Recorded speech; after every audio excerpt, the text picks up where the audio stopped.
ಚಳ್ಳಕೆರೆ ವೀರಶೈವ ಲಿಂಗಾಯತ ಮಹಾಸಭಾದ ವತಿಯಿಂದ ವಿಶ್ವಗುರು ಶ್ರೀ ಬಸವೇಶ್ವರ ಜಯಂತಿ ಅಂಗವಾಗಿ ಚಳ್ಳಕೆರೆ ವೃತ್ತದಲ್ಲಿ ಶ್ರೀ ಅಶ್ವರೂಢ ಶ್ರೀ ಬಸವೇಶ್ವರ ಪುತ್ಥಳಿಯ ಪುನರ್ ಪ್ರತಿಷ್ಠಾನ ಮಹೋತ್ಸವ ಕಾರ್ಯಕ್ರಮ ಬಹಳ ಅದ್ಧೂರಿಯಾಗಿ ಜರುಗಿತ್ತು. ಈ ಕಾರ್ಯಕ್ರಮದಲ್ಲಿ ವಿವಿಧ ಮಠಾಧೀಶರು ಭಾಗಿಯಾಗಿ ಆಶೀರ್ವಚನ ನೀಡಿದರು.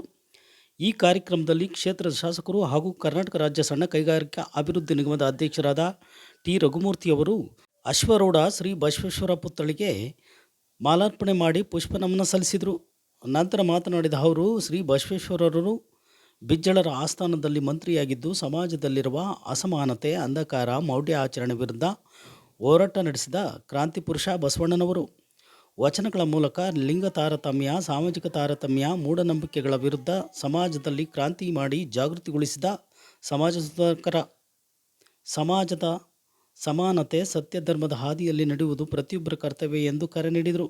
ಈ ಸಂದರ್ಭದಲ್ಲಿ ವೀರಶೈವ ಲಿಂಗಾಯತ ಮಹಾಸಭಾದ ತಾಲೂಕು ಅಧ್ಯಕ್ಷರಾದ ಕೆ.ಸಿ. ನಾಗರಾಜ್, ಹಿರಿಯ ಮುಖಂಡರಾದ ಟಿ.ಎ.ಟಿ. ಪ್ರಭುದೇವ್, ಕಿರಣ್ ಶಂಕರ್, ಜಗದೀಶ್, ನಟರಾಜ್, ಶಿವಸ್ವಾಮಿ ಹಾಗೂ ವೀರಶೈವ ಸಮಾಜದ ಮುಖಂಡರು ಹಾಗೂ ಸಾರ್ವಜನಿಕರು ಈ ಒಂದು ಕಾರ್ಯಕ್ರಮದಲ್ಲಿ ಉಪಸ್ಥಿತಿ ಇದ್ದರು.